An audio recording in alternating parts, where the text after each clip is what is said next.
बिस्मिल्लाहिर्रहमानिर्रहीम। मैं मनीर अहमद ते तुसी वेख रहे हो मेरा ऑफिशियल यूट्यूब चैनल। तो उम्मीद करना सब भैन भरा ठीक होंगे, अल्लाह पाक तंदुरुस्ती दे सारे अपने मान च रखे। तो वीडियो शुरू करने तो पहले साडे चैनल नू सबसक्राइब कर दो, वीडियो नू लाइक किया करो तो शेयर ज़रूर किया करो। तो अज की वीडियो है कि पिंड दे विच जैसे मुंजी दी मतलब कि दाने कुट लै जाते हैं, पराली लैदा कर ली जाती है तो दाने लैदा कर ली जाते, फिर दाने नू साफ किद्दां किया जाता। ये मशीन टू जड़ा मशीन दे विच साफ होए निकलते हैं, ये जी अलहदा पराली कुट्टी जाती उन्होंने किद्दां साफ किया जाता है। पूरा तरीका दसांगे, वीडियो पूरी देखनी। इत्थे रख दे। बाबा नैत साहब ने, बजुर्ग साहब ने, तो ये पिंड दे विच बहुत बंदे ने कि किसी नू जैसे जरूरत पैंदी है तो काम कुम कर देंदे हुंदे ने। मतलब हुण दाने इन्हां बचपन तो यही काम करते पे, दाने दूने बना देंदे हुंदे ने, फिर इन्हां नू इन्हां दा मुआवजा मिल जांदा। ये हुण एक बारी इन्हां कट्ठे कर लेने ने ते जिद्धर नू हवा दा रुख फिर उस हिसाब नाल सुट्टने ने टमाटर नू सारा सारा इस साइड तो चुक के उस साइड ते सुट्टिया जा रहा है। ते हवा भी घट हैगी आ, ते ये है कि इधर होर प्रॉपर ये साफ हो जाएंगे। बहुती हवा होएगी और उन्ने दाने बहुत ही साफ होंगे। हवा का होना लाजमी है। हुण झाड़ू की मदद नाल उत्तों साफ किया जाएगा, जोड़ा उत्ते कख वगैरह ने वो साफ कर दिते जाएंगे।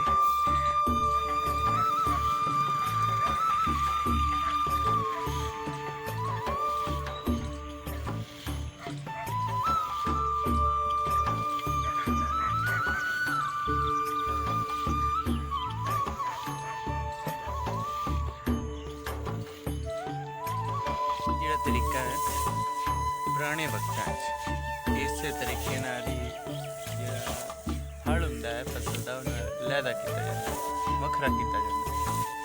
ते हुण तां बड़े जदीद दौर आ गए ने, मशीनां आ गई हुण ते ओह नाल नाल पराली भी लैदा की जाती मशीन, ते नाल दाने भी लैदा की जाती, ते मिंटां च वढ के लोकी घरों घरी हो जाते हैं। ये बहुत पुराना मैथड है। इहदे नाल कि एक ते थोड़ी जी मुंजी सुक जाती है, तो सुक्की मुंजी का रेट बहुत होता है। पहले लोग मुंजी वढ़ते होंगे सी, कणकां वढ़ते होंगे सी, ते हुण इन्ना को लोग मसरूफ हो गए ने कि मुंजी कणकां नहीं वढ़ते। तो इस साल मैं वेख्या किसी ने नहीं वेख्या कि किसी ने मुंजी कणक वढ़ी हो, क्योंकि हुण मशीनां दा दौर आ गया, लोग मशीनां तो वढ़ा लेंदे। बाकी जी हाथ की सफाई है ना, हाथ की जी वढ़ाई होंदी है बहुत साफ सुथरी होंदी है।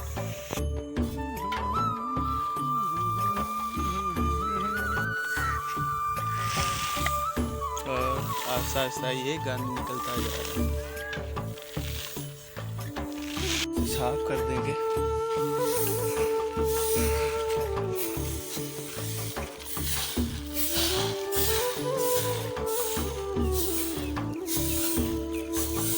हाँ बाबा सुना,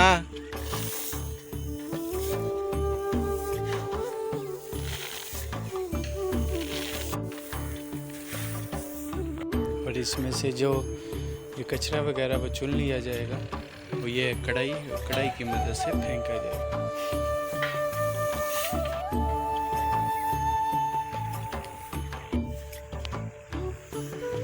ये पटाखा सटिया सू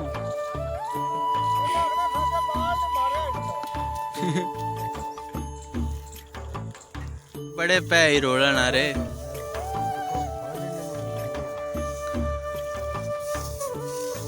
किन्ने सालों तो काम करता पे पेड़ आ रहा? हाँ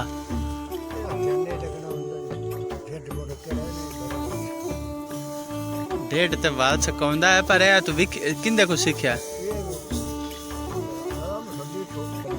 हाँ वो पेड़ बनाउंदा।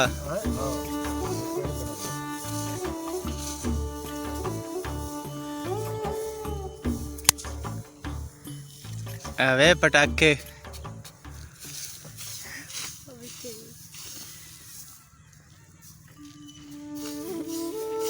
कराई बड़ी होली तेरी।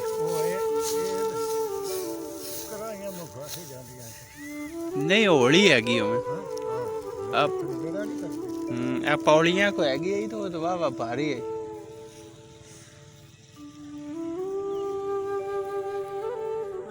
इस साइड से जितने भी दाने उठा अल्हम्दुलिल्लाह ए साइड तो जितने भी दाने सी चुक के और साइड ते साफ कर दिते ने। बाकी सारा थोड़ा जा काम रह गया, फिर तुहानू दिखाने कि तू इनू बराबर किया जाता। सूरज डुब्बन आ रहा, गरूब होने आ रहा। आ नज़ारा जड़ा ना पिंडा च नसीबा नहीं मिलता। क्या सी बाबा जी नू कि आ जो उत्ते गंद आ ना उन्होंने थले ला लो, तो कह रहे सी इनकी गुजाइश मुक्की है उन्होंने किदे नहीं बिच मिक्स होंदे। मांजे दे नाल झाड़ू दे नाल साफ कर रहे ने। ये आंदी है खालस तरीके दे नाल सब। अल्हम्दुलिल्लाह हुण साफ हो चुका है। हुण साइडां तो दाने जेह्ड़े हैं उन्हें सैटमेंट करनगे। हुण बाबा जी ये हुण सारे फिर खोलूं मैं इनू की करूं मैं बराबर नहीं करूं ते उच्चा नहीं बनाना पेड़ इधर चाह के इंज करूँ मैं। अच्छा अच्छा इस साइड से उठा के इस साइड पे करने पड़े हैं। ये उसके अंदर दाने नहीं हैं, खाली जिन्होंने फुकर कहते ते ए साइड ते जेड़े दाने आ उन्ना चावल है। अगर इन होर धुप लग जाएगी तो इनका रेट अच्छा हो जाएगा। सारा का सारा मुकम्मल हो चुका। बस आ थोड़ा हुंज के इन्हू नाल ला दां। लाइट घट होने की वजह तो गुजारा तो करना ही पैना।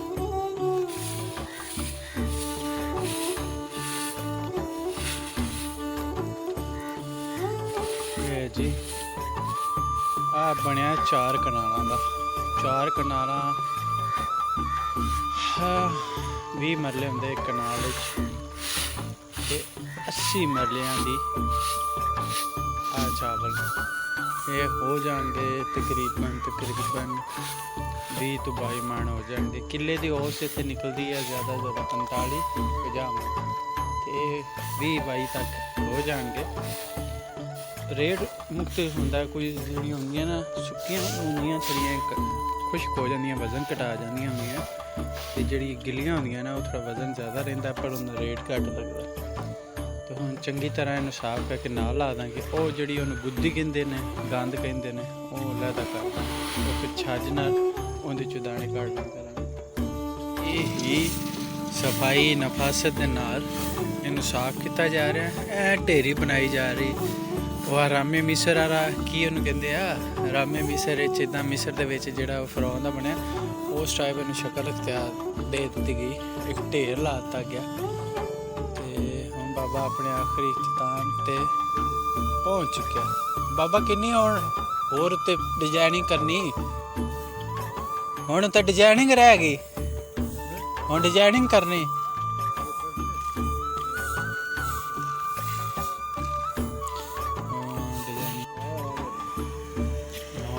डिजाइन बन रहे डिजाइन एक जी कह लो कि पुराना तरीका है। जैसे पेड़ बंदा होंदा तो उन्होंने इस तरीके ने ठप दी जाती। इन्हें ठप कहते मतलब अच्छा खूबसूरत लगता है।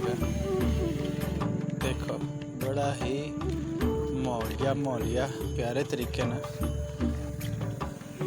वाह जी वाह आ होंदियां पिंड दियां मौजां पुराने बंदे इत्थे जी हुण उनदा सिर मत्था बनाणगे।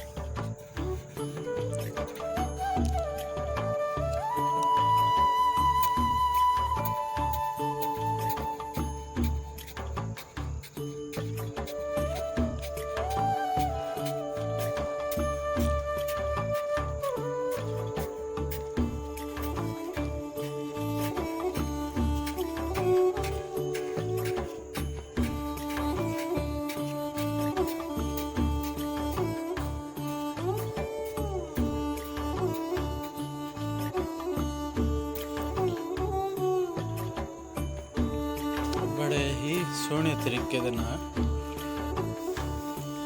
सैटमेंट किया जा रहा है। लो जी देखो